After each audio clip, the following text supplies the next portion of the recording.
Sarapan pagi Nescafe air, makan tengah hari Nescafe air, petang Nescafe air. Lepas tu sampai rumah Nescafe air juga. Kak baru umur berapa?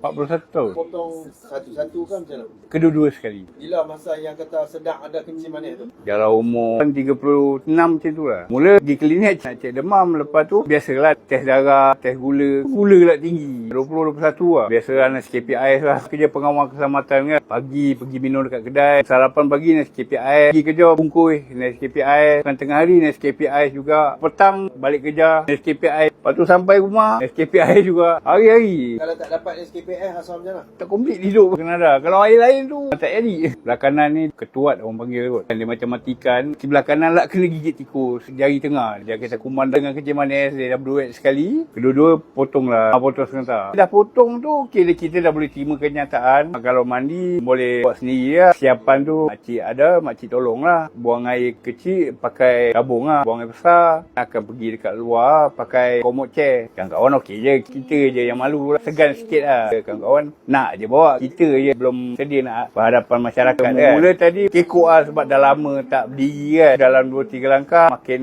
okey lah. Ronok ada, gembira ada, nak sedih pun ada kan. Tak ada. Time ni rasa selesa. Kalau training lagi insyaAllah saya mengucapkan terima kasih kepada Etika Takaful kerana menaja kaki palsu saya ni. Harapan saya nak keluar sebab saya dulu hidup aktif kan. Harap aktif macam dulu lah.